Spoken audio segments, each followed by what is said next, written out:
Hey everyone, welcome back to my channel. If you're new here, my name is Erica with Memory Box Candle Co. and I make videos all about making and selling candles. And today's video is going to be a make wax melts with me video.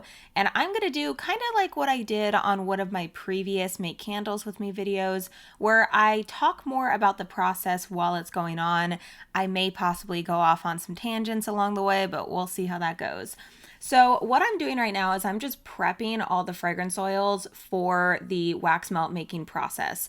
I have found this has made it 1,000,001 times faster for me to prep the fragrance oils ahead of time and not continuously pouring new fragrance oils as I am making them. So pouring a wax melt and then measuring out the fragrance and then doing that.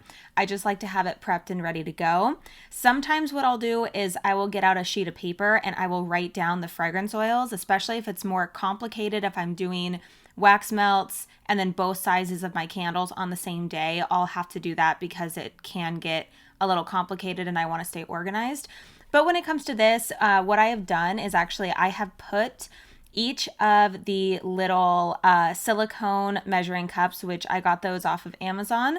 I kind of want to get the larger ones. I got a pack of, I think, 12 of them or something, and they're really small.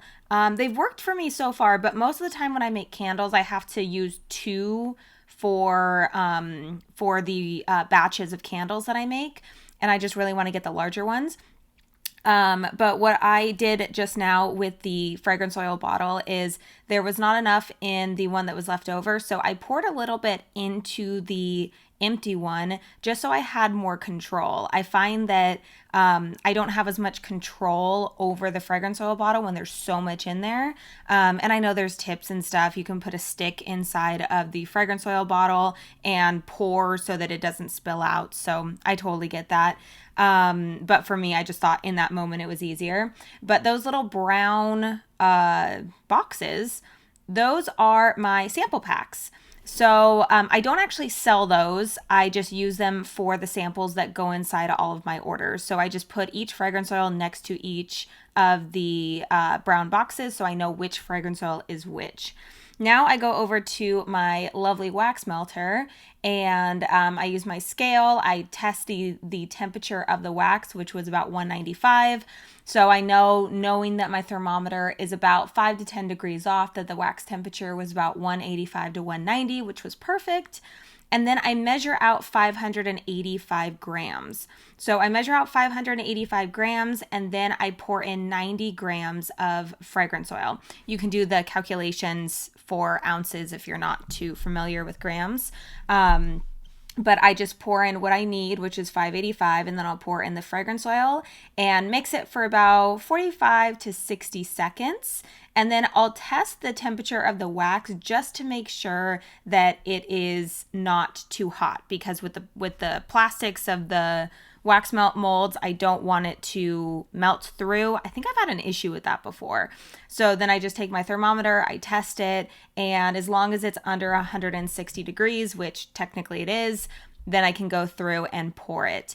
And for the 585 grams with the 90 grams of fragrance oil, that is enough to pour 9 wax melts. So what I do is I lay out 8 wax melts that I'm going to resell, or not resell, just sell on my website. That's just a reseller mindset coming back out from reselling on eBay to sell them. And then whatever is left over after I pour those 8 wax melt molds, I go through and I fill up that little 12 cavity, whatever that is, that I use for my samples. They just make little small square samples.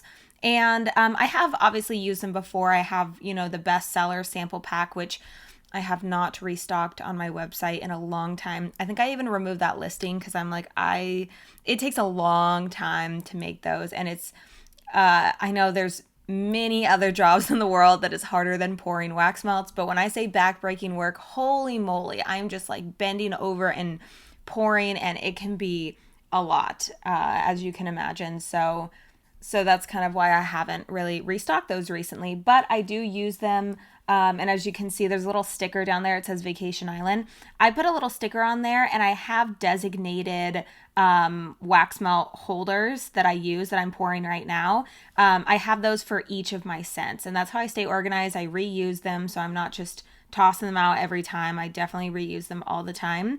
And that's how I know what scent is in there, and it helps me stay organized. So that's definitely one of the ways that I have learned to stay organized, especially with sending out so many samples. And I swear it's like I blink and I go through so many of my little sample packs that I send out with my orders, which I mean, I guess is a really good thing because that means that I'm getting out orders, but I just have I have to stay on top of it. And it's one of those things that I'm like, okay, I have to stay on top of it.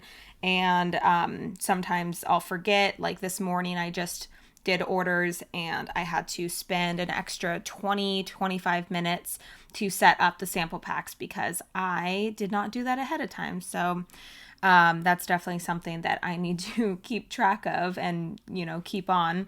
But now I'm going to do the next scent. And in this video, I'm doing 4 wax melt scents. So there'll be this 4 times. So you can kind of see the process over and over again.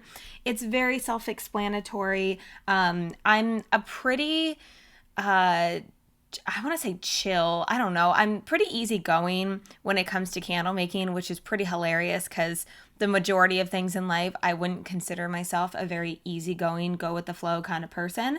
I'm definitely a planner and I like to have control of a lot of things. I didn't even talk about it yet, but the wax, the tart wax that I use is called TW30. And I believe you can only get it at California Candle Supply. I don't know for certain, but it's TW30 and it's done nothing but good things for me. I get really, really great feedback.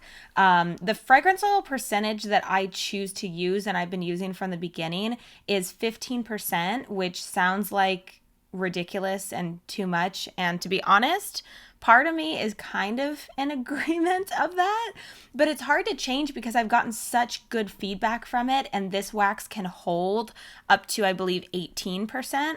So it's hard to want to change when I have been doing it since the beginning. So I kind of want to slowly take it back and maybe do 13%. And I'm sure it'll still be great, have a great hot throw and all that, but I don't know. I think it's kind of what happened with my candles where I got started doing 10 to 10.5% fragrance oil. And then I took it down to 8%, which is what I do now. And it's still fantastic. So I think it is kind of the mindset of, the more is better. And my wax melts is just something that I haven't changed. And I think it's because the math on it. So the math that I use is 10 grams of fragrance oil to 65 grams of wax, which equals 75 grams total, which equals about 2.5 ounces. So that is to make 1 wax melt cavity mold. And that is just something that was so easy to me. 10 grams of fragrance oil, 65 grams, and that was about 15%. I think it's even a little bit over. I think it's like 15.3, which again, it just seems like too much. So I'm going to start reevaluating and seeing about the differences of taking down the fragrance oil percentage. I will save more money that way. And, as long as the wax melts still perform the same and they are still really strong, really highly scented. And to me, 12, 13%, whatever it is that I would take it down to, that is still very highly scented and a lot of fragrance. If you are somebody that is a candle maker or wax melt maker, you're probably like, yeah, that's a lot of fragrance. So, and watching this video right now, sometimes I'll look away when I'm talking, but going back to the video and looking at what I'm doing when I'm pouring this, I have learned how much can be in the pitcher. So how much wax can be in the pitcher that allows me to have a lot more control. So in this video, the way that I have to set it up when I'm filming is I have the camera right there on the left-hand side and I'm standing on the right-hand side. And I don't necessarily always look like tip-top shape when I'm making candles, so I don't like to be in these videos. So I'm like reaching over the table right now, like trying to pour the candle or the wax melts at the back of the table. And most of the time I'll try to pull the table out. So as you can see, the table right there is pushed up against my little desk area right there. And depending on what I'm making and depending on how much I have to pour, I'll usually go through and pull the table out so that I can get behind it. And I think that that's one of the hardest things if you are somebody who is trying to work in a very small area. You don't have a lot of space to, make your candles or wax melts or whatever it is that you make. There's a lot of space that's needed. And a lot of times I just have to lay out like 3 tables and just kind of go through this obstacle course in my living room and just try to make it work. But I have learned that I have to keep the level of wax in the pouring pitcher at a certain level. Otherwise, it's just too heavy, and trying to reach over like that, I will spill. And trust me when I say that I spill more pouring wax melts than I do pouring candles. I think because pouring candles with my jars, it's like, I don't know, you're kind of screwed if you drip the wax on the side. I have had one of my candle making friends tell me to use a Clorox wipe, which I never buy Clorox wipes, so I really need to try doing that. But they said to buy Clorox wipes and wipe down the like the fingerprints or the wax that gets, dripped on the side of the candle, because my candles are matte black. And there's something about that matte black coating, I swear, that just makes it so hard to get anything off of it. That's why I don't think that it is a very beginner-friendly jar at all. If you need to practice pouring, definitely practice pouring on other vessels that are easier to clean. Funny enough, my matte black tins are actually so much easier to clean than my matte black jars. I don't know what it is different about the coating on the matte black tins versus the matte black jars, but the jars, super hard to clean. But every time I spill on the tins, I'm like, oh, well, I'll clean it up tomorrow when it's all dry and I can just wipe it down and it's totally fine. But yeah, I think even when in the next scene on this video, when I think it was 2 days later, I finally went through and I labeled all of them. And I think I only spilled on one of them, which is kind of incredible, because a lot of times if I spill on, especially the clamshell molds, gosh, those are so hard to clean up around the little plastic edges and all that. It's just very frustrating. But now we are on to actually going through and putting the warning labels on all of the wax melt little holders. And I sped this up because it's pretty self-explanatory. If you're curious, if this is one of your first videos that you're watching of mine, I do sell the template of these. So the template of these allow you to put in your social media and your city, state, zip code, your brand name, and you're able to use the template and then print it out at home yourself or get it printed through a service. And that way you have all of your information on there and you're compliant with having your city, state, and zip code and all that stuff on there. But I just go through and I like doing everything in batches. Batch work, I swear, is one of the best tips that I could give to any business owner, no matter what you do, especially if you're a handmade business. But batch work seriously just speeds up the process so much more. And it just helps to get everything done all in one, and you kind of find yourself getting better at what you're doing. And I think that that's why batch work helps so much, is because you start to become so much better in the process of what you're doing. So the better you get, the faster you get, versus doing a small amount of something and then doing another thing and then, which is, I swear I'm not the best at it. I will sometimes, a lot of times, do that. I'm not like super fast with anything, especially when it comes to shipping and stuff like that. I am not very fast. But what I'm going through right now is just putting on the labels onto my wax melt holders. And I did have to flip them around. So the little hanging part is on the top, and that's how I like to do everything. And if you are curious about the size of my wax melts, I do the 2.2 inch by 2.83 inch. And to be honest, I have been using this size for so long. And please do not, I know there's so many people that are like, okay, that's the wax melt size if you're using these. Don't think that you have to use that size. So many people do so many other sizes that look really cute on wax melts that can be more minimalist and just a smaller label. Some people do circle labels. Some people do all different kinds of label sizes, and you don't have to use that. But I did want to share because obviously this is wax melt video, but it's either 2.2 inch by 2.83 or the other way around. And I used to use that size for my candles, but I would use it, you know, like the horizontal way. And on Maestro Label Designer, which is where I actually print out my labels on, I design everything on Canva.